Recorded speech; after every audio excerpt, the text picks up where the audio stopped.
ओम शांति। आज प्यारी प्यारी मम्मा के निमित्त, माँ के निमित्त सभी ब्राह्मण कुल परिवार की तरफ से बहुत सारी यादें लेकर जैसे मैं वतन में पहुंची, वतन में तो सबकी यादें पहले से पहुंची हुई थी। क्यों? क्योंकि वतन बहुत सुंदर रीति से सजा हुआ था।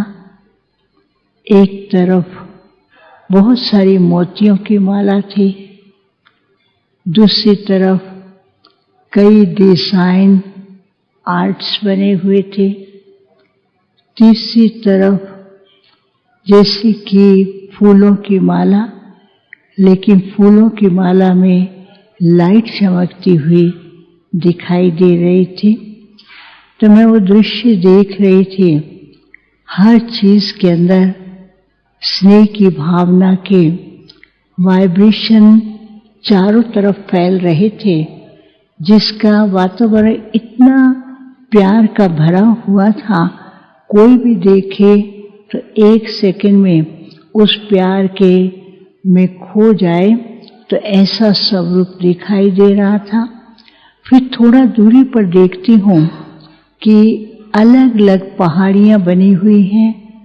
हर पहाड़ी पर माँ के मंदिर बने हुए थे और उस मंदिर के आगे भगत लोग अपने भावना अनुसार प्रार्थना कर रहे हैं। कोई सिर झुका रहा है, कोई इतना कठिन तपस्या कर रहा है। तो कुछ सेकंड में क्या देखती हूँ, ऊपर से मातेश्वरी का रूप एकदम शक्ति स्वरूप और बड़ा प्यारा स्वरूप दिखाई दे रहा था। तो हर भगत के पास लाइट पहुंचती थी।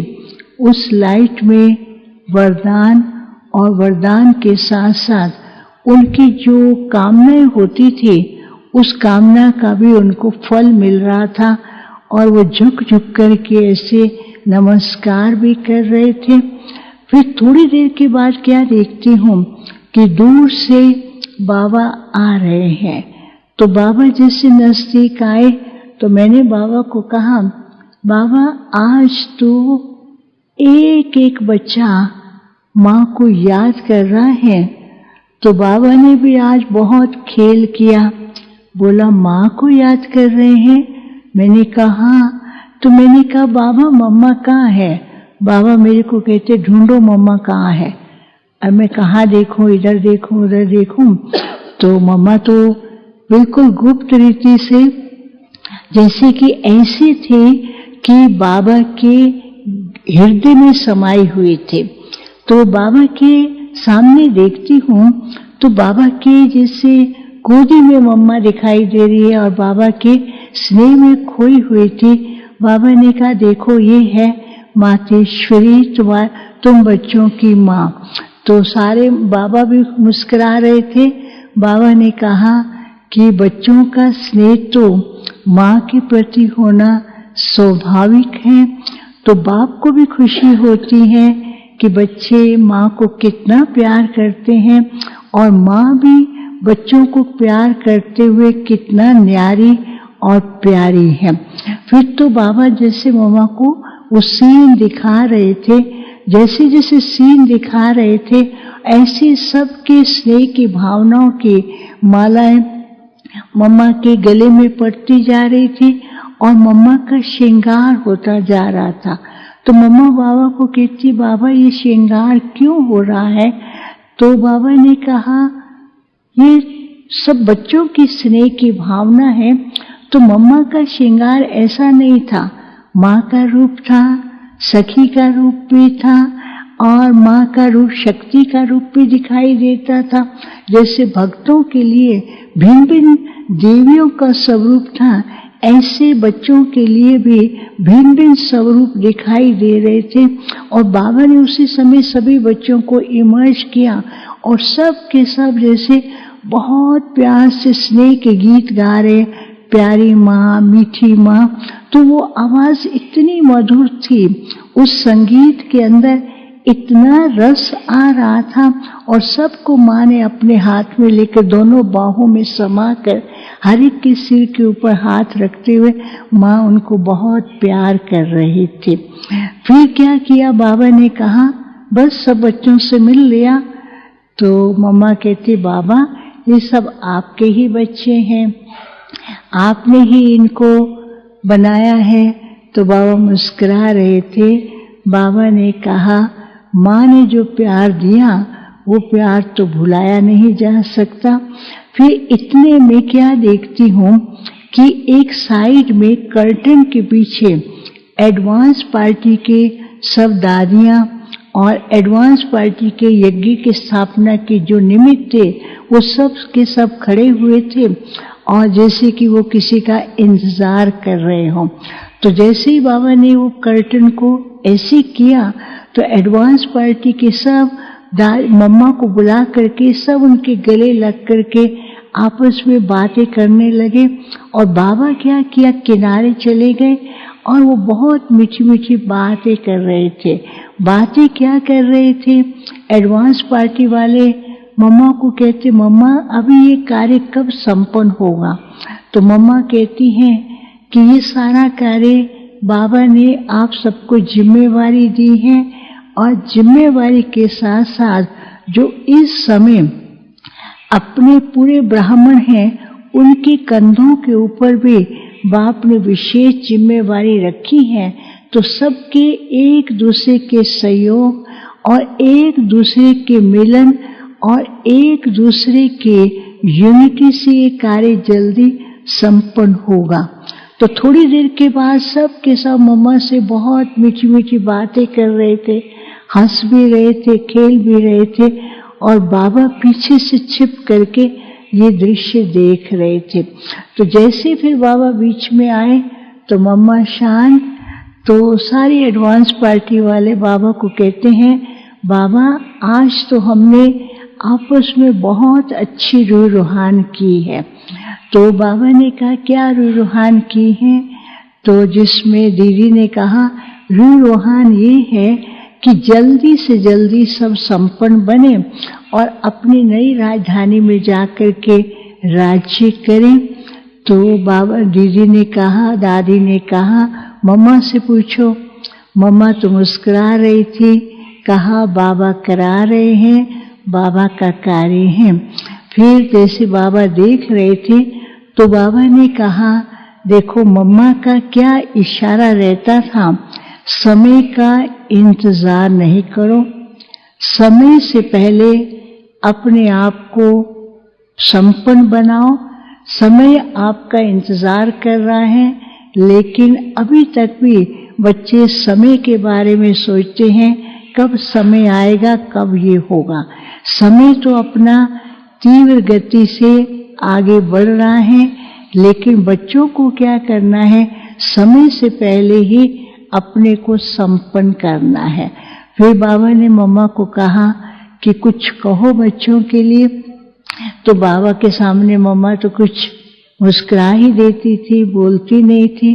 तो आज मम्मा जैसे इशारों ही इशारों में कहती हैं कि अभी बच्चों को एक तो विजयी स्थिति का विशेष अभ्यास करना है, दूसरा अपने अंदर एक ऐसी लगन लगानी है, उस लगन से वो तपस्या की किरणें इतनी ज्यादा फैले कि चारों ही तरफ वातावरण इतना शांत और पावरफुल हो जाए। फिर क्या हुआ कि बाबा ने कमल का फूल दिखाया और कमल के फूल के ऊपर मम्मा बैठी हैं, तो एक एक पंखड़ी जो है वो बहुत बड़ी होती जा रही थी, और उन पंखड़ियों में एक तरफ एडवांस पार्टी के सब एक पंखड़ी पे हो गए, दूसरी पंखड़ी पर जो थे जो नए नए बच्चे थे वो सब बैठ गए, और कुछ पंखड़ियों पर वह बच्चे जिन्होंने माँ की पालना ली है और चारों तरफ ऐसे ऐसे बच्चे उस सब पंखड़ियों पर बैठ गए, तो ऐसा लग रहा था कि जैसे एक नया परिवार हो। तो बाबा कह रहे थे, मम्मा को भी बता रहे थे कि मम्मा देखो कैसा आपका परिवार है। तो मम्मा उसको बड़े पंखड़ियों को सबको देख रही थी और वो सब पंखड़ियों पर बैठे हुए धीरे धीरे घूम रहे थे और घूमते जैसे जा रहे थे तो हर एक के पास मम्मा की दृष्टि से एक न एक वरदान पहुंच रहा था। उसमें था समय की इकोनॉमी और संकल्पों की इकोनॉमी और साथ साथ अपनी स्थिति की पावरफुल स्टेज। तो ऐसे से वरदान पहुंच रहे थे। तो मम्मा ने इशारा दिया कि संकल्पों को कम करें। अभी तक बच्चों के अंदर कई प्रकार के बहुत संकल्प चलते हैं, तो संकल्पों को भी इकोनॉमिकल बनाएं, तब जाकर के शक्तिशाली बनेंगे। तो फिर तो जैसे मम्मा की स्नेह भरी दृष्टि से सबके पास बहुत कुछ अनुभव, वरदान और स्नेह की भावनाएं पहुंच रही थी। तो मम्मा तो शांत थी। बाबा ने कहा बच्चों का स्नेह भी माँ और बाप के प्रति कोई कम नहीं है, तो वो स्नेह ही बच्चों को चला रहा है। इस स्नेह के सूत्र के कारण ही ये परिवार और बढ़ रहा है और अच्छे अच्छे अनुभव करते रहेंगे और वरदान प्राप्त करते रहेंगे। फिर बाबा ने, मैंने भोग रखा, फिर बाबा ने जैसे उसका कवर उठाया तो दीदी और दादी ने भोग उठाया बाबा को, मम्मा को। पहले बाबा ने कहा नहीं पहले मम्मा को खिलाओ, मम्मा कहे नहीं पहले बाबा को। तो दोनों तरफ, एक तरफ मम्मा के मुंह में डाल रहे हैं, एक तरफ बाबा के मुंह में। तो फिर मम्मा ने कहा सब बच्चों को खिलाना है। तो जैसे ही कहा तो सबके पास पहले एक अंगूर पहुंचा। वो अंगूर में लिखा हुआ था कि बच्चों को क्या बनना है, मोल्ड और गोल्ड। कि बच्चों के अंदर अभी भी मोल्ड होने की पावर जो है वो बहुत कम है। तो बच्चों को एक तो मोल्ड भी होना है, जैसे मोल्ड होंगे गोल्ड बनेंगे। दूसरा मम्मा ने कहा कि बच्चों को क्या है, रहम दिल भी बनना है। रहम दिल बनेंगे तब विश्व की सर्व आत्माओं को बाबा का संदेश और वरदान दे सकेंगे, तब ही बाप की प्रत्यक्षता होगी। फिर सब बच्चे इतना खुशी में झूम रहे थे। सबके पास अंगूर के साथ साथ हर एक के पास भोग भी पहुंचा। सब ऐसे भोग लेकर के बहुत खुश हो रहे थे। तो बाबा भी मुस्कुरा रहे थे। बाबा ने कहा लाडले बच्चे हैं और सदा ही बाप के प्यार, दादी और मम्मा के प्यार में खोए हुए हैं। ऐसे लाडले बच्चे सदा संपन्न रहें और सदा आगे बढ़ते रहें। सबको याद दिया। ओम शांति।